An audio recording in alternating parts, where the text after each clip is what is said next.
ಇವತ್ತಿನ prime time ಡಿಬೇಟ್ಗೆ ಸ್ವಾಗತವನ್ನು ಬಯಸ್ತಾ ಇದ್ದೇನೆ. ತಾವೆಲ್ಲರೂ ಕೂಡ ಬಹಳ ಕಾತುರದಿಂದ ಕಾಯ್ತಾ ಇರತಕ್ಕಂತಹ ವಿಚಾರ, ಇವತ್ತಿನ ಪ್ರೈಮ್ ಟೈಮ್ ಡಿಬೇಟ್ನ ವಿಷಯ ಕಟಪಾಡಿಯಲ್ಲಿ ಆಗ್ತಾ ಇರತಕ್ಕಂತಹ ಗಲಾಟೆಗಳು ಅಥವಾ ಪ್ರತಿಭಟನೆಗಳಾಗ್ತಾ ಇವೆ. ಯಾಕೆ ಆಗ್ತಾ ಇದೆ? ಅಥವಾ ನಿಜಕ್ಕೂ ಕೂಡ ರಸ್ತೆ ಅಗಲೀಕರಣದ ಸಂದರ್ಭದಲ್ಲಿ ಅಕ್ರಮವಾಗಿ ಅಲ್ಲಿ ಅಂಗಡಿಗಳನ್ನು ಸ್ಥಾಪನೆ ಮಾಡಲಾಗಿದೆಯಾ? ಅಥವಾ ಹತ್ತಿರದ ಆಟೋ ರಿಕ್ಷಾ ಸ್ಟ್ಯಾಂಡ್ನ ಪರಿಸ್ಥಿತಿ ಯಾವ ರೀತಿ ಇದೆ? ಅಥವಾ ಯಾವ ಧ್ವನಿ ಕಟಪಾಡಿಯಲ್ಲಿ ಕೇಳಿ ಬರ್ತಾ ಇದೆ? ಪರ ವಿರೋಧ ಇವೆರಡೂ ಧ್ವನಿಗಳು ಕೇಳಿ ಬರ್ತಾ ಇದೆ. ಎಲ್ಲ ವಿಚಾರಗಳ ಕುರಿತಾಗಿ ಚರ್ಚೆಯನ್ನು ಮಾಡ್ತೇವೆ. ನಿಮ್ಮ ಕರೆಗಳನ್ನು ಕೂಡ ಸ್ವೀಕರಿಸ್ತೇವೆ. ನಮ್ಮೊಟ್ಟಿಗೆ ಪ್ರೇಮ್ ಕುಮಾರ್ ಅವರು ನಮ್ಮೊಟ್ಟಿಗಿದ್ದಾರೆ. ಆ ಭಾಗದ ಗ್ರಾಮ ಪಂಚಾಯತ್ನ ಸದಸ್ಯರಾಗಿರ್ತಕ್ಕಂಥವ್ರು, ಬಹುಶಃ ಹೋರಾಟವನ್ನು ಆರಂಭಿಸಿದವರು ಕೂಡ. ಸೊ ಪ್ರೇಮ್ ಅವರೇ, ಏನಾಗಿದೆ ಅಲ್ಲಿ ಇದೀಗ ಪ್ರಸ್ತುತ ವಾತಾವರಣ ಯಾವ ರೀತಿ ಇದೆ ಅನ್ನುವಂಥದ್ದು ಬೇಕಾಗಿದೆ. ಈಗ ಕಟ್ಪಾಡಿ ಗ್ರಾಮ ಪಂಚಾಯತ್ನ ಸದಸ್ಯನಾಗಿ ನಾನು ಹೇಳ್ತಾ ಇದ್ದೇನೆ. ಸುಮಾರು 10 ತಿಂಗಳಿಂದ ಈ ಬಗ್ಗೆ ರಸ್ತೆ ಕಾಮಗಾರಿ ಬಗ್ಗೆ ಸಾಮಾನ್ಯ ಸಭೆಯಲ್ಲಿ ಚರ್ಚೆ ಆಗ್ತಾ ಇತ್ತು. ಆ ಶಿರ್ವ ರಸ್ತೆಯ ಕಾಮಗಾರಿಯನ್ನು ಸಂಪೂರ್ಣವಾಗಿ ಅಧಿಕೃತ ನಕ್ಷೆಯಂತೆ ಮಾಡಲು ಬೇಕಾದ ಅಲ್ಲಿ ಜಾಗದ ಕೊರತೆ ಇದೆ. ಆ ಜಾಗದಲ್ಲಿ ಏನು ಪಂಚಾಯತ್ ಸ್ವಾಧೀನದ ಕಟ್ಟಡಗಳಿವೆ ಅದನ್ನು ತೆರವು ಮಾಡಿ ಆ ನಕ್ಷೆಯ ಪ್ರಕಾರ ಇಂತಿಷ್ಟು ಜಾಗ ರಸ್ತೆಗೆ ಬೇಕು, ಆ ರಸ್ತೆಯ ಜಾಗವನ್ನು ಕೊಡಲಿಕ್ಕೆ ನಾವು ಪಂಚಾಯತ್ನಿಂದ ಅದಕ್ಕೆ ಪ್ರಯತ್ನ ಮಾಡ್ತಾ ಇದ್ದೆವು. ಸಾಮಾನ್ಯ ಸಭೆಯಲ್ಲಿ ನಾವು ಚರ್ಚೆ ಮಾಡಿ ಆ ಕಟ್ಟಡ ತೆರವಿನ ಬಗ್ಗೆ ಸರ್ವಾನುಮತದಿಂದ ನಿರ್ಣಯ ಮಾಡಿ 2-3 ಸಭೆಯಲ್ಲಿ ಕೂಡ ನಿರ್ಣಯ ಮಾಡಿ ಅವರಿಗೆ ಅಂಗಡಿದಾರರನ್ನು ಪಂಚಾಯತ್ಗೆ ತರಿಸಿ ಅವರ ಹತ್ರ ಕೂಡ ಮಾತುಕತೆ ಮಾಡಿ, ನಿಮಗೆ ಆ ರಸ್ತೆಯ ಬಿಟ್ಟ ಜಾಗದಲ್ಲಿ, ರಸ್ತೆ ಸಂಪೂರ್ಣ ಆಗಿ ಬಿಟ್ಟ ಜಾಗದಲ್ಲಿ ನಿಮಗೆ ಅಂಗಡಿ ಕೋಣೆಯನ್ನು ವ್ಯವಸ್ಥಿತವಾಗಿ ಪಂಚಾಯತ್ ಕಟ್ಟಿಕೊಡ್ತದೆ. ಇದಕ್ಕೆ ತಮ್ಮಿಂದ ಪ್ರತಿಯೊಂದು ಅಂಗಡಿದಾರರಿಂದ 3 ಲಕ್ಷ ಡೆಪಾಸಿಟ್ ಕೂಡ ಪಂಚಾಯತ್ ತೆಗೆದುಕೊಂಡು ಅವರಿಗೆ ಕಟ್ಟಿಕೊಡುವ ಒಂದು ವ್ಯವಸ್ಥೆ ಬಗ್ಗೆ ಕೂಡ ನಾವು ನಿರ್ಣಯ ಮಾಡಿದ್ದೇವೆ. ಇದು 2-3 ಸಲ ಮೀಟಿಂಗ್ ಆಯಿತು, 2-3 ಸಲ ಸಭೆಯಲ್ಲಿ ಕೂಡ ನಿರ್ಣಯ ಆಗಿದೆ. ಆ ನಂತರ ಇತ್ತೀಚೆಗೆ ಅವರು ಈ ಅಂಗಡಿಗಳನ್ನು ತೆರವು ಮಾಡೋದು ಬಿಟ್ಟು ಏನೋ ಒಂದು ಇಲಾಖೆಯವರು ಬಂದು 4 ಫೀಟಿಗೆ ಮಾರ್ಕ್ ಮಾಡಿ ಕೊಟ್ಟಲ್ಲಿಗೆ ಅಷ್ಟನ್ನು ಬಿಟ್ಟು ಉಳಿದ ರಸ್ತೆ ಎಷ್ಟು ಜಾಗ ಬರ್ತದೆ ಅಲ್ಲಿ ತನಕ ಇವರು ಅಂಗಡಿಯನ್ನು ಪುನರ್ನಿರ್ಮಾಣ ಅಕ್ರಮವಾಗಿ ಮಾಡ್ತಾ ಇದ್ದಾರೆ. ಇದರ ಬಗ್ಗೆ ನಾವು ಗಮನ ಹರಿಸಿ ಅಲ್ಲಿಯ ಸಾರ್ವಜನಿಕರಿಂದ ಬಂದ ವಿಷಯವನ್ನು ಕೇಳಿ ಮತ್ತೆ ನಾವು ಅಲ್ಲಿ ಪರಿಶೀಲಿಸಿದಾಗ ಹೀಗೆ ಕೆಲಸ ಆಗ್ತಾಯಿತ್ತು. ಆದರೆ ನಾವು ನಮ್ಮ ಪಂಚಾಯತ್ ಅಭಿವೃದ್ಧಿ ಅಧಿಕಾರಿಯವರ ಹತ್ರ ಕೇಳಿದೆವು ಈ ಬಗ್ಗೆ. ಅದಕ್ಕೆ ಅವರು ಹೇಳಿದ್ದಾರೆ, ನಾವು PWD ಇಲಾಖೆಗೆ ನಾವು ಅದನ್ನು ತಿಳಿಸಿದ್ದೇವೆ, ಅವರು ಬಂದು ತೆರವು ಮಾಡಲಿ ಅಂತೇಳಿ ಒಮ್ಮೆ ಅವರು ಹೇಳಿದರು. ಆ ನಂತರ ನಾವು ಮೊನ್ನೆ 30 ತಾರೀಕಿಗೆ ಒಂದು ಮೀಟಿಂಗ್ ಆಯಿತು, ಸಾಮಾನ್ಯ ಸಭೆ. ಆ ದಿವಸ ನಾವು ನಮ್ಮ ಮಾತಿನಂತೆ ನಾವು ಹೇಳಿ ಅಲ್ಲಿ ಇವಾಗಲೇ ಅದನ್ನು ನಿಲ್ಲಿಸಬೇಕು, ಏನಿದ್ರೂ ಅದು ಅವರು ಈಗ ಅಕ್ರಮ ಕಟ್ಟುವುದನ್ನು ನಿಲ್ಲಿಸಬೇಕು, ಆ ನಂತರ ಮುಂದಿನ ವಿಚಾರ ನೋಡುವ ಅಂತೇಳಿ ನಾವು 30ನೇ ತಾರೀಕಿನಂದು ಅವರಿಗೆ ತಕ್ಷಣ ಅಕ್ರಮ ಕಾಮಗಾರಿ ನಿಲ್ಲಿಸಲು ನೋಟಿಸನ್ನು ಪಂಚಾಯತ್ ಅಧಿಕಾರಿ ಕೊಟ್ಟಿದ್ದಾರೆ.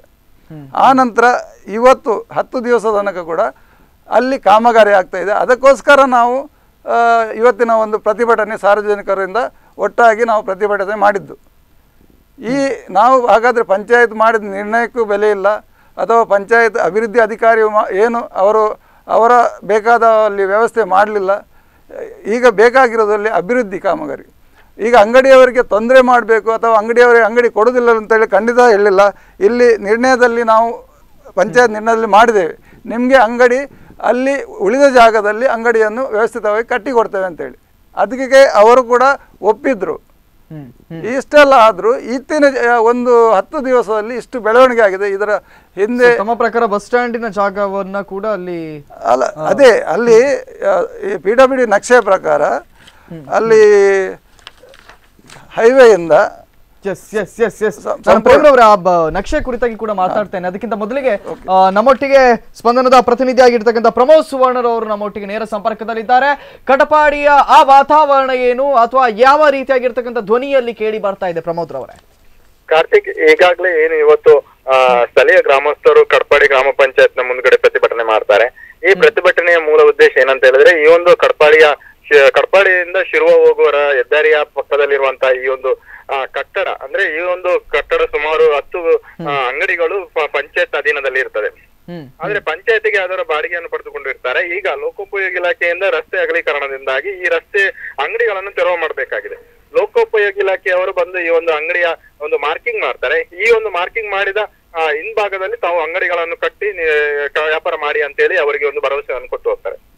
ಆದ್ರೆ ಇಲ್ಲಿ ಮುಂದಿನ ದಿನಗಳಲ್ಲಿ ಏನಾಗುತ್ತೆ ಅಂತ ಹೇಳಿದ್ರೆ ಈ ಒಂದು ಅಂಗಡಿಗಳನ್ನು ಅವರು ಸ್ಥಳಾಂತರಿಸುವ ಸಂದರ್ಭದಲ್ಲಿ ಸಾಕಷ್ಟು ಅಂಗಡಿಯ ರಸ್ತೆಯ ಭಾಗಕ್ಕೆ ಅಂಗಡಿಗಳನ್ನು ಇಟ್ಟು ಇವರು ಕೆಲವು ಅಂಗಡಿಯವರು ಅದನ್ನು ಸ್ಥಳಾಂತರಿಸುವಂತ ಕೆಲಸ ಮಾಡ್ತಾರೆ. ಇಲ್ಲಿ ಏನಾಗಿದೆ ಅಂತ ಹೇಳಿದ್ರೆ ಸ್ಥಳೀಯ ಗ್ರಾಮ ಪಂಚಾಯತ್ನ ಏನು ಸಾಮಾನ್ಯ ಸಭೆಯಲ್ಲಿ ಆ ಒಂದು ಕಟ್ಟಡವನ್ನು ಏನು ಅವರು ಮಾಡ್ತಾ ಇದ್ದಾರೆ ಅದಕ್ಕೆ ನಿಲ್ಲಿಸಬೇಕು ಅಂತ ಹೇಳಿ ನೋಟಿಸ್ ಅನ್ನು ಕೊಡ್ತಾರೆ. ಆದ್ರೆ ಯಾವುದೋ ಒಂದು ನೋಟಿಸ್ಗೆ ಅವರು ಬೆಲೆ ಕೊಡದೆ ಅಂಗಡಿ ಮಾಲೀಕರು ಅಂಗಡಿಯನ್ನು ನಿರ್ಮಾಣ ಮಾಡಿರ್ತಾರೆ. ಮುಂದಿನ ದಿನಗಳಲ್ಲಿ ಸಾಕಷ್ಟು ಈ ಬಗ್ಗೆ ಮೊನ್ನೆ ತಾನೇ ಪತ್ರಿಕಾಗೋಷ್ಠಿಯನ್ನು ಕೂಡ ಮಾಡ್ತಾರೆ. ಆದ್ರೆ ಇಲ್ಲಿ ಆಡಳಿತಾರೂಢ ಪಕ್ಷದಲ್ಲಿರುವಂತ ಏನು 2 ಸದಸ್ಯರು ಪ್ರೇಮ್ ಕುಮಾರ್ ಅವರು ಮತ್ತು ಮಹಮ್ಮದ್ ನೈಮ್ ಅವರು ಈ ಒಂದು ಬಗ್ಗೆ ಹೋರಾಟದಲ್ಲಿ ಮುಂಚೂಣಿಯಲ್ಲಿ ಇರ್ತಾರೆ.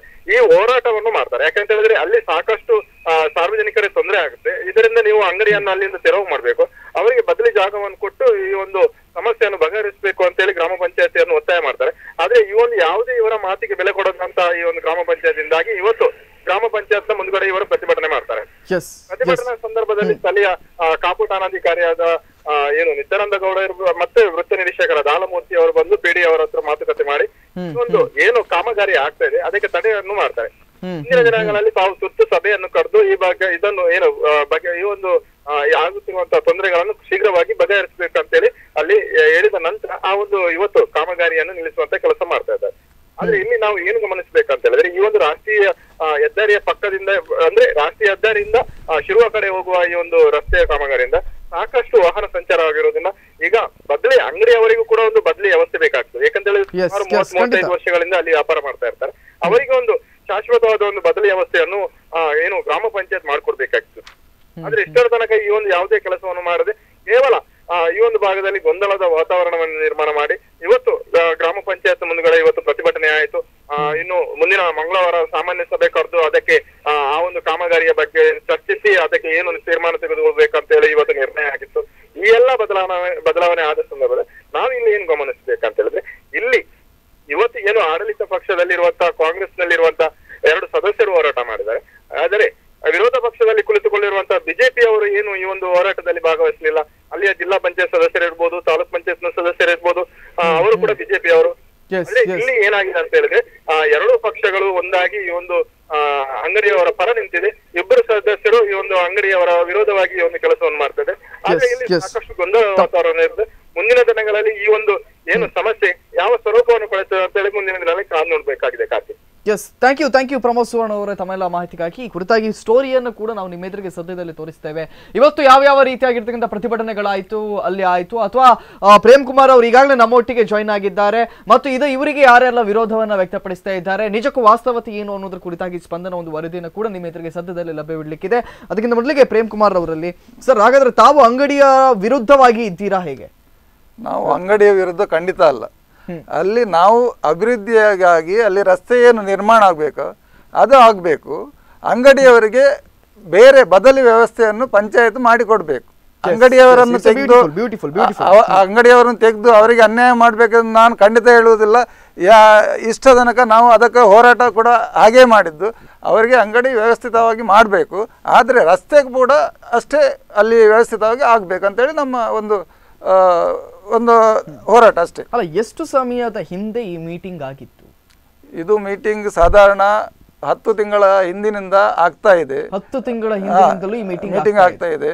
ಅವರನ್ನು ಕರೆಸಿ ಒಮ್ಮೆ ನಮ್ಮ ಪಂಚಾಯತ್ ಸಭೆಯಲ್ಲಿ ನಿರ್ಣಯ ಆಯ್ತಂದರೆ ಅವರ ಹತ್ರ ಒಂದೊಂದು ಅಂಗಡಿಯವ್ರ ಹತ್ರ 5 ಲಕ್ಷ ಡೆಪಾಸಿಟ್ ತಗೊಂಡು ಪಂಚಾಯತ್ ಅವರಿಗೆ ಬಿಲ್ಡಿಂಗ್ ಕಟ್ಟಿ ಕೊಡೋದು ಅಂತೇಳಿ. ಆದರೆ ಅದಕ್ಕೆ ಅವರು ಒಪ್ಪಲಿಲ್ಲ, ನಮಗೆ ಜಾಸ್ತಿ ಆಗ್ತದೆ ಅಂತೇಳಿ. ಆನಂತರ ಪುನೊಂದು ಮೀಟಿಂಗ್ನಲ್ಲಿ ಅವರನ್ನು ಕರೆದು ಮೀಟಿಂಗ್ ಮಾಡಿ ಆವಾಗ ಅವರಿಗೆ 3 ಲಕ್ಷಕ್ಕೆ ಒಂದು ಅಂಗಡಿಗೆ 3 ಲಕ್ಷದ ಪ್ರಕಾರ ಅವರಿಗೆ ತಗೊಂಡು ಅವರಿಗೆ ಅಂಗಡಿ ಮಾಡಿಕೊಡೋದು.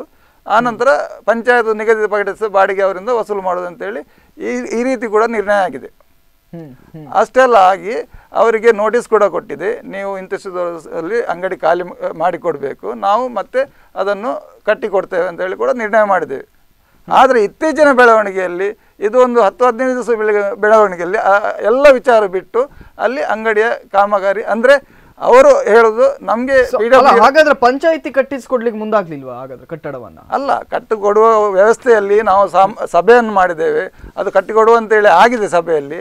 ಆದರೆ ಅಷ್ಟರಲ್ಲಿ ಏನು ಈ ಕಾಮಗಾರಿ, ರಸ್ತೆ ಕಾಮಗಾರಿ ಇವಾಗಲೇ ಆಗಬೇಕಂತೇಳಿ ಇಲಾಖೆಯವರು ಒತ್ತಡ ತಂದದ್ರಿಂದ ಕೂಡಲೇ ನಾವು ಅವರು ಯಾರು PW ಇಲಾಖೆಯವರು ಬಂದು ಅಲ್ಲಿ ಏನು ಮಾರ್ಕ್ ಮಾಡಿ ಹೋಗಿದ್ದಾರಂತೆ. ಅವರು ಇವಾಗ ಅಲ್ಲಿ ಬಂದು ಮಾರ್ಕ್ ಮಾಡುವಾಗ ಅಟ್ಲೀಸ್ಟ್ ಒಂದು ಪಂಚಾಯತ್ ಅಭಿವೃದ್ಧಿ ಅಧಿಕಾರಿಯನ್ನು ಕರೆದು ಅಲ್ಲಿ ಇಡಬೇಕಿತ್ತು.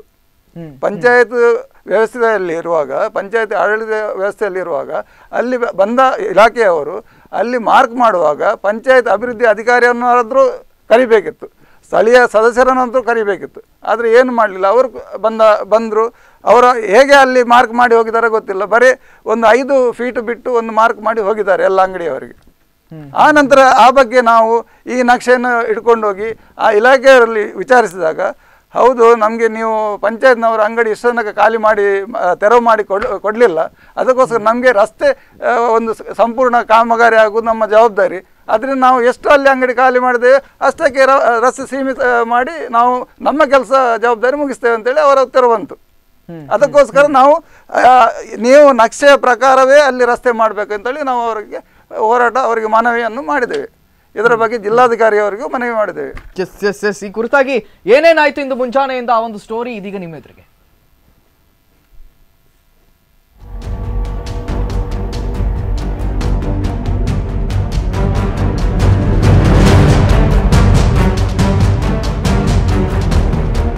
ಕಟ್ಪಾಡಿಯಿಂದ ಶಿರ್ವ ಸಂಪರ್ಕಿಸುವ ರಸ್ತೆಯ ವಿಸ್ತರಣೆ ಕಾಮಗಾರಿ ಮುಕ್ತಾಯದ ಹಂತದಲ್ಲಿದೆ. ಕಟ್ಪಾಡಿ ಪೇಟೆಯಲ್ಲಿ ರಸ್ತೆ ವಿಸ್ತರಣೆಗೆ ಮೀಸಲಿಟ್ಟಿರುವ ಜಾಗದಲ್ಲಿ ಗ್ರಾಮ ಪಂಚಾಯತ್ ಅಧೀನಕ್ಕೆ ಒಳಪಟ್ಟ 10 ಅಂಗಡಿಗಳಿದ್ದು, ಆ ಅಂಗಡಿ ಮಾಲೀಕರು ಅಂಗಡಿಯನ್ನ ಕೆಡವಿ ಅಕ್ರಮವಾಗಿ ಪುನರ್ ನಿರ್ಮಾಣ ಮಾಡಿದ್ದಾರೆ ಎಂದು ಆರೋಪಿಸಿ ಪಂಚಾಯತ್ಗೆ ಮುತ್ತಿಗೆ ಹಾಕಿ PDO ಅನ್ನ ಪಂಚಾಯತ್ನ ಒಳಗೆ ಪ್ರವೇಶಿಸದಂತೆ ತಡೆದ್ರು. ಕಟ್ಪಾಡಿ ಶಿರುವ ರಸ್ತೆಯನ್ನ ಲೋಕೋಪಯೋಗಿ ಇಲಾಖೆಯವರು ಏನೋ ನೀಲಿ ನಕ್ಷೆ ತಯಾರಿಸಿ ಅಗಲೀಕರಣಗೊಳ್ಳುವ ಕಾಮಗಾರಿಯನ್ನು ಈಗಾಗಲೇ ಕೊನೆಯ ಹಂತದಲ್ಲಿದೆ.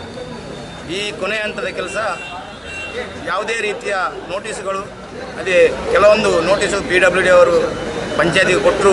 ಆ ಅಂಗಡಿಗಳನ್ನು ತೆರವು ಮಾಡದೆ ವಿಭಾಜಕ ಬಿಟ್ಟು 1 ಮೀಟರ್ ವಿಭಾಜಕ ಬಿಟ್ಟು ಎರಡೂ ಸೈಡಲ್ಲಿ, ಎರಡೂ ಬದಿಯಲ್ಲಿ 7 ಮೀಟರ್ ಈ ಕಡೆ 7 ಮೀಟರ್ ಆ ಕಡೆ ನಕ್ಷೆಯನ್ನು ತರಿಸಿದ್ದಾರೆ. ಆ ನಕ್ಷೆ ಪ್ರಕಾರ ಅವರು ಕಾಮಗಾರಿ ನಡೆಸಲಿ.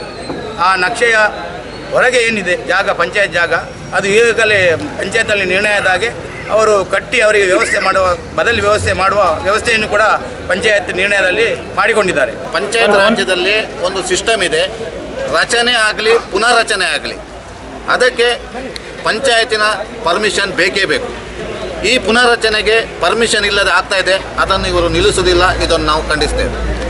ಈ ಅಕ್ರಮ ಕಟ್ಟಡ ಕಾಮಗಾರಿ ನಿಲ್ಲಿಸಬೇಕು ಎಂದು ಕಟ್ಪಾಡಿ ಗ್ರಾಮ ಪಂಚಾಯತ್ ಹಲವು ಬಾರಿ ಮನವಿ ಸಲ್ಲಿಸಿದರೂ ಪ್ರಯೋಜನವಾಗಿಲ್ಲ ಎಂದು ಕಟ್ಪಾಡಿ ಗ್ರಾಮ ಪಂಚಾಯತ್ ಸದಸ್ಯರಾದ ಪ್ರೇಮ್ ಕುಮಾರ್ ಆರೋಪಿಸಿದರು.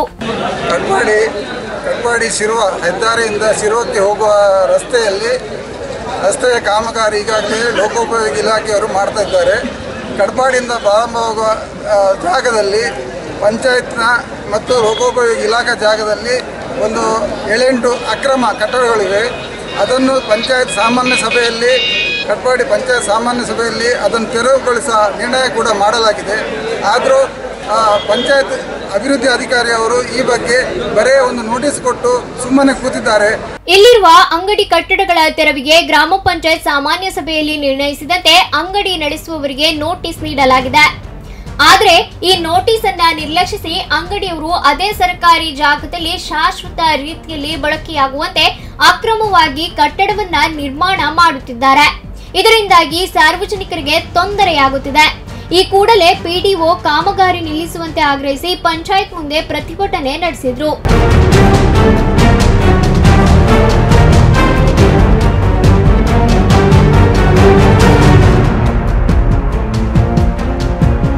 ವೃತ್ತ ನಿರೀಕ್ಷಕರಾದ ಹಾಲಾಮೂರ್ತಿ ಮತ್ತು ಠಾಣಾಧಿಕಾರಿಯಾದ ನಿತ್ಯಾನಂದಗೌಡ ಪ್ರತಿಭಟನಾ ಸ್ಥಳಕ್ಕೆ ಭೇಟಿ ನೀಡಿ ಪ್ರತಿಭಟನಾಕಾರರ ಮನವೊಲಿಸಿದ್ರು.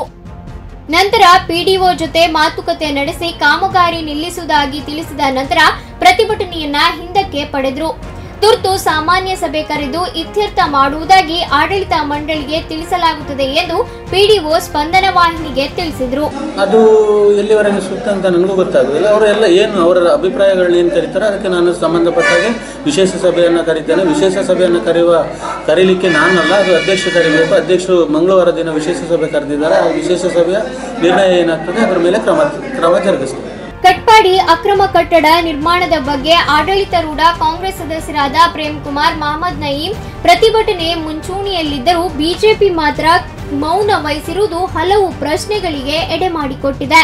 ಅಕ್ರಮ ಕಟ್ಟಡ ನಿರ್ಮಾಣದಿಂದ ಬಿಜೆಪಿಗೆ ಏನು ಲಾಭ ಇದೆ ಎಂಬ ಗುಮಾನಿಗಳು ಸಾರ್ವಜನಿಕ ರಂಗದಲ್ಲಿ ಕೇಳಿ ಬರುತ್ತಿದೆ. ತುರ್ತು ಸಾಮಾನ್ಯ ಸಭೆ ನಡೆದ ಬಳಿಕವಷ್ಟೇ ಯಾರಿಗೆ ಏನು ಲಾಭ ಎನ್ನುವುದು ತಿಳಿಯುತ್ತದೆ.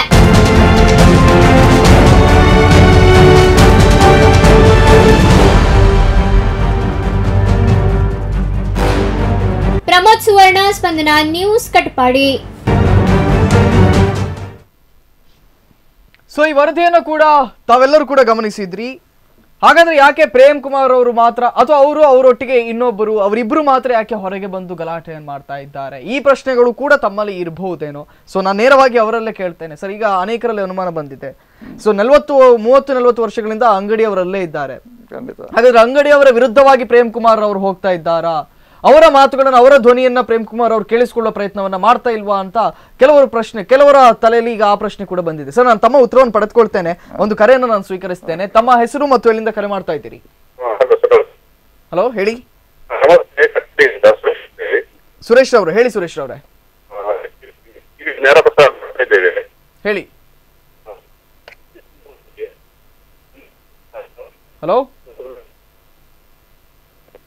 ಕಡಿತಗೊಳ್ತು ಅಂತ ಕಾಣಿಸ್ತದೆ. ದಯವಿಟ್ಟು ತಮ್ಮ ನೆಟ್ವರ್ಕ್ ಅನ್ನ ಸರಿ ಮಾಡಿದ್ದ ಬಳಿಕ ಕರೆ ಮಾಡುವ ಪ್ರಯತ್ನವನ್ನ ಮಾಡಿ. ಸರ್, ತಮ್ಮಲ್ಲಿ ಯಾಕೆ ಹಾಗಾದ್ರೆ ಪ್ರೇಮ್ ಕುಮಾರ್ ಅವರು ಈ ಧ್ವನಿಯನ್ನೇ ಎತ್ತಿದ್ದಾರೆ? ಯಾಕೆಂದ್ರೆ ನೋಡಿ, ಅಭಿವೃದ್ಧಿ ಕಾರ್ಯ ಆಗುವಾಗ ನಾವು ಅಭಿವೃದ್ಧಿಯತ್ತ ನಾವು ಗಮನ ಹರಿಸಲೇಬೇಕು. ಕಟ್ಪಾಡಿ ಪೇಟೆಯಲ್ಲಿ ಈ ಹಿಂದೆ ಹೈವೇ ಹೆದ್ದಾರಿಯ ಕಾಮಗಾರಿ ಆಗುವಾಗಲೂ ಅವೈಜ್ಞಾನಿಕವಾಗಿ ಆದ ಕಾರಣದಿಂದ ಈಗ ಎಷ್ಟೋ ಸಮಸ್ಯೆಗಳನ್ನು ನಾವು ಎದುರಿಸ್ತಾ ಇದ್ದೇವೆ. ಅಲ್ಲಿ ಹೈವೇ ಅಂಡರ್ ಪಾಸ್ ಆಗ್ತಿದ್ರೆ, ಒಂದು ವೇಳೆ ಕಿನ್ನಿಮೂಲ್ಕಿಯ ಥರ ಇಲ್ಲಿ ಕೂಡ ಹೈವೇ ಅಂಡರ್ ಪಾಸ್ ಆಗ್ತಿದ್ರೆ, ಆ ಒಂದು ಪ್ಲ್ಯಾನ್ ಆಗ್ತಿದ್ರೆ ಇಲ್ಲಿಯ ತುಂಬ ಸಮಸ್ಯೆಗಳು ಪರಿಹಾರ ಆಗ್ತಿತ್ತು. ಆದರೆ ಈಗ ಅಲ್ಲಿ ಪೊಲೀಸ್ ಇಲಾಖೆಯವರು ಬೇರೆಯವರಿಗೆ ಕೆಲಸವೇ ಇಲ್ಲ, ಅಲ್ಲೇ ಅವರು ಡ್ಯೂಟಿ ಮಾಡುವ ಹಾಗೆ ಆಗಿದೆ ಎಲ್ಲರೂ. ಅದೇ ರೀತಿ ನಮಗೆ ಎಲ್ಲಿ ಜಾಗ ಇದೆ, ಈಗ ಶಿರ್ವ ರಸ್ತೆಯ ಪ್ರಾರಂಭದಿಂದ ಹಿಡಿದು ಅಲ್ಲಿ ಸುಮಾರು ದೂರದವರೆಗೆ ಅಲ್ಲಿ ಬೇಕಾದಷ್ಟು ಜಾಗ ಇದೆ. ಅಷ್ಟು ಅದು ಚತುಷ್ಪಥವನ್ನು ಆಗಿ ತೋರಿಸಿದ್ದಾರೆ ಇಲ್ಲಿ. ಅಷ್ಟು ಜಾಗವನ್ನು ಅಷ್ಟು ವ್ಯವಸ್ಥಿತವಾಗಿ ಮಾಡಬಹುದು. ಒಳ್ಳೆಯ ನಕ್ಷೆ ಇದೆ. ಈ ಅಂಗಡಿಯವರಿಗೆ ಅನ್ಯಾಯ ಮಾಡಬೇಕಂತ ನಾನು ಖಂಡಿತ ಹೇಳೋದಿಲ್ಲ. ಅವರಿಗೂ ಕೂಡ ಬೇಕಾದ ಆ ಜಾಗ, ರಸ್ತೆಯ ಜಾಗ ಬಿಟ್ಟು ಹಿಂದಿನ ಜಾಗದಲ್ಲಿ ಅವರಿಗೆ ವ್ಯವಸ್ಥೆ ಜಾಗವನ್ನು ಬಿಟ್ಟು ಹಿಂದಿನ ಜಾಗದಲ್ಲಿ ಅಂಗಡಿಯವರ ವ್ಯವಸ್ಥೆ ನಾನು ಹೇಳ್ತೇನೆ. ಪಂಚಾಯತ್ನಲ್ಲಿ ತಮ್ಮ ಮಾತನ್ನ ಸ್ವೀಕರಿಸ್ತೇನೆ. ಅದಕ್ಕಿಂತ ಮೊದಲಿಗೆ ಇನ್ನೊಂದು ಕರೆಯನ್ನು ಸ್ವೀಕರಿಸ್ತೇನೆ. ತಮ್ಮ ಹೆಸರು ಮತ್ತು ಎಲ್ಲಿಂದ ಕರೆ ಮಾಡ್ತಾ ಇದ್ದೀರಿ? ನಾವು ಕಟ್ಪಾಡಿಯಿಂದ ಸುರೇಶ್ ಅಂತ ಹೇಳಿ. ಕಟ್ಪಾಡಿಯಿಂದ ಸುರೇಶ್ ಅವರು ಹೇಳಿ. ಸುರೇಶ್ ಅವರೇ, ನೋಡ್ತಾ ಇದ್ದೇವೆ ನಾವು ನೇರ ಪ್ರಸಾರ. ಅಂದ್ರೆ ಅಲ್ಲಿ ಒಂದು 13 ಏನೋ ಇದೆ, ಅಲ್ಲಿ 13 ಅಂಗಡಿಗಳಿವೆ. 30 ವರ್ಷದಿಂದ ಅಲ್ಲಿ ವ್ಯಾಪಾರ ಮಾಡ್ತಿದ್ದವ್ರು ನಾವು ನೋಡಿದಾಗ ಅಲ್ಲಿ. ಅಂದ್ರೆ ಎಲ್ರು ಆರ್ಥಿಕ ಮುಗ್ಗಟ್ಟಿಂದ ಇರುವಂತವರು, ಶ್ರೀಮಂತರೇನಿಲ್ಲ. ಈಗ ಏಕಾಏಕಿ ಇವರು ಕಟ್ಟಡವನ್ನು ಡೆಮೊಲಿಷನ್ ಮಾಡ್ಬೇಕು ಆತರ ಈ ತರ ಹೇಳಿದ್ರೆ ಅವ್ರು ಬಡವರ ಆಗ್ಬೇಕು. ನಮ್ಮ ಪ್ರಶ್ನೆ ಇದು. ಪಂಚಾಯತ್ ಸದಸ್ಯರಾಗಿ ಇವರು ಜನಪ್ರತಿನಿಧಿಗಳಾಗಿ ಅವರಿಗೆ ಇವರಿಂದ ಉಪಯೋಗ ಹೊರತಾಗಿ ಇವರು ಈ ನಿರ್ಧಾರ ತಗೊಂಡು ಹೇಳ್ಬೇಕು ಅಲ್ಲ ಏನು ಹೇಳ್ಬೇಕು ಅಂತ ನಮ್ಮ ಪ್ರಶ್ನೆ. ತಮ್ಮ ಪ್ರಶ್ನೆಗಾಗಿ ಧನ್ಯವಾದವನ್ನು ಸಲ್ಲಿಸ್ತಾ ಇದ್ದೇನೆ. ಏಕಾಏಕಿ ಅದನ್ನ ಹೊಡಿತಾರಲ್ಲ, 30-35 ವರ್ಷಗಳಿಂದ ಆರ್ಥಿಕವಾಗಿ ಹಿಂದುಳಿದ ಈ ಅಂಗಡಿಗಳನ್ನು ನಡೆಸ್ಕೊಂಡು ಬಂದವ್ರನ್ನ ಏಕಾಏಕಿ ಹೊಡಿತಾ ಇದ್ದಾರಲ್ಲ, ಇದು ಸರಿಯಾ ಅಂತ ಅವ್ರ ಪ್ರಶ್ನೆಯನ್ನು ಮಾಡ್ತಾ ಇದ್ದಾರೆ. ನಾವು ಖಂಡಿತ ಏಕಾಏಕಿ ಹೊಡಿಲಿಕ್ಕೆ ಹೋಗ್ಲಿಲ್ಲ. ಪಂಚಾಯತ್ ಸದಸ್ಯರು ಕೂಡಿ ಸಭೆ ನಡೆಸಿ, ನಾನು ಹೇಳಿದೆ 10 ತಿಂಗಳಿಂದ ಈ ಬಗ್ಗೆ ಸಭೆ ಆಗ್ತಾ ಇದೆ. ಅವರಿಗೆ ನಾವು ನೋಟಿಸ್ ಮಾಡ್ತಾ ಇದ್ದೇವೆ. ಅವರಿಗೆ ವ್ಯವಸ್ಥಿತವಾಗಿ ಬೇರೆ ಜಾಗದಲ್ಲಿ ಅವರಿಗೆ ಅಂಗಡಿಯನ್ನು ಪಂಚಾಯತೆ ಕಟ್ಟಿಕೊಡೋ ಒಂದು ನಿರ್ಣಯ ಕೂಡ ಆಗಿದೆ. ಅದರಿಂದ ಅವರಿಗೆ ಅನ್ಯಾಯ ಮಾಡುವುದು ಅಂತೇಳಿ ನಮ್ಮ ಉದ್ದೇಶ ಇಲ್ಲ. ಅದಕ್ಕೆ ನಾವು ಖಂಡಿತ ಹೋರಾಟ ಮಾಡೋದಲ್ಲ. ಅವರ ಅಂಗಡಿಯನ್ನು ತೆಗೆದು ಅವರಿಗೆ ಅಂಗಡಿ ಬೇರೆ ವ್ಯವಸ್ಥೆ ಮಾಡಲೇಬಾರದು ಅಂತೇಳಿ ನಾವು ಖಂಡಿತ ಹೇಳೋದಿಲ್ಲ. ಅವರಿಗೆ ವ್ಯವಸ್ಥೆ ಮಾಡಬೇಕು. ಆದರೆ ಇಲ್ಲಿ ಅಭಿವೃದ್ಧಿ ಆಗಲಿಕ್ಕೆ ರಸ್ತೆಯೂ ಕೂಡ ವ್ಯವಸ್ಥೆ ಆಗಬೇಕಂತೇಳಿ ನಮ್ಮ ಒಂದು ಅಲ್ಲಿ ಏನು. ಹಾಗಾದ್ರೆ ಇದು ಇನ್ನೂ ಕೂಡ ಅಲ್ಲಿನ ಪಂಚಾಯಿತಿ ವತಿಯಿಂದ ಕಟ್ಟಡವನ್ನು ನಿರ್ಮಾಣ ಮಾಡಲಿಕ್ಕೆ ಶುರು ಮಾಡಲಿಲ್ವಾ? ಹಾಗಾದ್ರೆ ಇಲ್ಲ, ಅಂದರೆ ಈಗ ಎಲ್ಲಿ ತನಕ ಅಂದರೆ ಈಗ ಇವರು ತೆರವು ಮಾಡಿ ಅಲ್ಲಿ ರಸ್ತೆಯ ಕಾಮಗಾರಿ ಏನು ಆಗಬೇಕಾ ಅಷ್ಟಕ್ಕೆ ತೆರವು ಮಾಡಿದರೆ ಮಾತ್ರ ಹಿಂದಿನ ಜಾಗದಲ್ಲಿ ಅಂಗಡಿ ಕಟ್ಟಡವನ್ನು ಮಾಡ್ಬೋದು, ಮಾಡಲಿಕ್ಕೆ ಅಲ್ಲಿ ಇದ್ದ ಜಾಗದಲ್ಲಿ ವ್ಯವಸ್ಥಿತವಾಗಿ ಮಾಡ್ಬೋದು. ಆದರೆ ಅದಕ್ಕೆ ಇವರು ಈಗ ಅವಕಾಶ ಕೊಡದ ಹಾಗೆ ಈಗ ಇಲ್ಲಿ ಇದ್ದಲ್ಲಿ ಅದನ್ನು ಏನು ಪಂಚಾಯತ್ ಈಗ ಇಲಾಖೆಯವರು ಏನು ರಸ್ತೆಗೆ ಮೀಸಲಿಸಿದ ಜಾಗ ಇದೆ ಅಲ್ಲೇ ಆ ಕಟ್ಟಡವನ್ನು ಪುನರ್ನಿರ್ಮಾಣ ಮಾಡ್ತಾ ಇದ್ದಾರೆ. ಸೊ ಹಾಗಾದ್ರೆ ತಾವಿಬ್ಬರು ಮಾತ್ರ, ಎಸ್ಪೆಷಲಿ ಪ್ರೇಮ್ ಕುಮಾರ್ ಅವರು ಮತ್ತು ಇನ್ನೊಬ್ರು ಮಾತ್ರ ಹೊರಗೆ ನಾವಂದ್ರೆ ಇದರಲ್ಲಿ ನಮಗೆ ನ್ಯಾಯಕ್ಕಾಗಿ ಒಂದು ಅಭಿವೃದ್ಧಿ ಕೆಲಸ ಆಗುವಾಗ ಎಲ್ರಿಗೂ ಯಾರಿಗೂ ತೊಂದರೆ ಆಗೋ ಆ ರೀತಿಯಲ್ಲಿ ಆಗಲ್ಲ. ನಾವು ಒಂದು ಅಲ್ಲಿ ಅಭಿವೃದ್ಧಿ ಕೆಲಸ ಕೂಡ ಒಳ್ಳೆ ರೀತಿ ಆಗ್ಬೇಕಂತೇಳಿ ಮಾತ್ರ ನಾವು ಇಷ್ಟು ಅದೊಂದು ಸಾರ್ವಜನಿಕ ಅಭಿಪ್ರಾಯ ಕೂಡ ಹಾಗೆ ಇದೆ. ಅಷ್ಟು ಅಂಗಡಿ ಹಿಂದೆ ಹೋದರೆ, ಎಷ್ಟು ರೋಡ್ ಮಾರ್ಜಿನ್ ಬಿಟ್ಟು ಹಿಂದೆ ಹೋದರೆ ಅಲ್ಲಿ ಒಳ್ಳೆ ಜಾಗ ಆಗ್ತದೆ, ಎಲ್ಲ ಸಮಸ್ಯೆ ಪರಿಹಾರ ಆಗ್ತದೆ. ಇಲ್ಲದಿದ್ರೆ ಡೈಲಿ ಈಗ ಶನಿವಾರ ಸಂತೆ ಆಗ್ತದೆ, ಆ ದಿವಸ ಅಲ್ಲಿ ಹೋಗುವ ಹಾಗೆ ಇಲ್ಲ. ಹಾಗಾದ್ರೆ ತಮ್ಮ ಪ್ರಕಾರವೇ ನಿಲುವನ್ನ ನಾನು ಜನರ ಎದುರಿಗೆ ಹೇಳುವುದಾದ್ರೆ ಅಭಿವೃದ್ಧಿ ಮುಖ್ಯವಾಗ್ತದೆ, ಅಭಿವೃದ್ಧಿಗೆ ನಾನು ಒತ್ತನ್ನ ನೀಡಿ ಇಂತಹ ಕೆಲಸವನ್ನು ನಾನು ಮಾಡ್ತಾ ಇದ್ದೇನೆ ಅಂತ ತಾವು ಹೇಳ್ತಾ ಇದ್ದೇನೆ. ಸೊ ಅಂಗಡಿಯವರನ್ನ ನಾವು ಖಂಡಿತ ವಿರೋಧ ಮಾಡುದಿಲ್ಲ. ಯಾಕಂದ್ರೆ ಪ್ರೇಮ್ ಕುಮಾರ್ ಅವರೇ, ಈ ಎಲ್ಲ ವಿಚಾರಗಳ ಕುರಿತಾಗಿ ಇವತ್ತು ಅನೇಕರು ಪ್ರಶ್ನೆಗಳು ಕೂಡ ತಮಗೆ ಬರ್ತಾ ಇದೆ. ಅದರ ಜೊತೆಯಲ್ಲೇ ಇವತ್ತು ತುರ್ತು ಸಭೆಯನ್ನು ಕೂಡ ಮಂಗಳವಾರದ ಸಮಯದಲ್ಲಿ ಕರೆಯಲಾಗಿದೆ ಅನ್ನುವಂತ ಮಾಹಿತಿಯು ಕೂಡ ಇದೆ. ತಾವು ಕಡೆಯದಾಗಿ ಈ ಎಲ್ಲ ವಿಚಾರಗಳ ಕುರಿತಾಗಿ ತಾವೇನ್ ಹೇಳಲಿಕ್ಕೆ ಇಷ್ಟಪಡ್ತೀರಾ, ಅಥವಾ ಇವತ್ತು ತಾವು ಬಂಡಾಯ ಎದ್ದು ಹೋರಾಟವನ್ನ ಮಾಡಿದ್ದಾಗಿರ್ಲಿ ಈ ಎಲ್ಲ ವಿಚಾರಗಳ ಕುರಿತಾಗಿ? ನೋಡಿ, ನಮ್ಗೆ ನಾವು ನ್ಯಾಯಕ್ಕಾಗಿ ಹೋರಾಡುವವರು, ಯಾರಿಗೂ ಅನ್ಯಾಯ ಆದ್ರೂ ನಾವು ನಮ್ಮಿಂದ ಏನು ನ್ಯಾಯ ದೊರಕಿಸಿಕೊಳ್ಳಲು ನಾವು ಪ್ರಯತ್ನ ಪಡುವವರು. ಇಲ್ಲಿ ಯಾರಿಗೂ ಅನ್ಯಾಯ ಮಾಡಲಿಕ್ಕೆ ನಾವು ಓದೋದಲ್ಲ. ಇಲ್ಲಿ ಅಭಿವೃದ್ಧಿ ಕಾಮಗಾರಿ ಆಗುವಾಗ ಅಂಗಡಿಯವರಿಗೆ ಅನ್ಯಾಯ ಆಗ್ತದೆ ಅಂತೇಳಿ ಅವರು ಭಾವಿಸಿದರೆ, ಯಾಕೆಂದರೆ ನಾನು ಕೂಡ ಆ ಕೆಲವರಿಗೆ ಅಂಗಡಿ ಆಗುವಾಗ ನಾನು ಕೂಡ ಅವರಿಗೆ ಸಹಕಾರ ನೀಡಿದ್ದೇನೆ ಅಲ್ಲಿ ಮುಂಚೆ ಆಗುವಾಗ. ಆವಾಗ ಅಷ್ಟು ವೆಹಿಕಲ್ಸ್, ಅಷ್ಟು ವರ್ಷ ಹಿಂದೆ ಅಷ್ಟು ವೆಹಿಕಲ್ಸ್ ಇರಲಿಲ್ಲ. ಈಗ ಇಷ್ಟು ಅಭಿವೃದ್ಧಿ ರಸ್ತೆ ಅಗಲೀಕರಣ ಆಗಬೇಕಾಗಿದೆ. ಅವರಿಗೆ ವ್ಯವಸ್ಥಿತವಾಗಿ ಬೇರೆ ಹಿಂದೆ ಮಾಡಿಕೊಡ್ತೇವೆ ಎಂದು ಕೂಡ ಪಂಚಾಯತ್ ಹೇಳಿದ್ರು, ಅವರು ಕೇಳ್ತಾ ಇಲ್ಲ. ಅದರಿಂದ ನಾವು ನಮ್ಮ ಏನು ಕಾನೂನು ಪ್ರಕಾರ ಅವರ ನಕ್ಷೆ ಪ್ರಕಾರ ಇದೆ ಆ ರೀತಿ ರಕ್ಷೆ ಆಗಬೇಕು, ಅವರಿಗೂ ಬದಲಿ ವ್ಯವಸ್ಥೆ ಆಗಬೇಕಂತೇಳಿ ನಾವು ಇದರ ಬಗ್ಗೆ ಹೋರಾಟ ಮಾಡ್ತಾ ಇದ್ದೇವೆ ಅಷ್ಟೇ.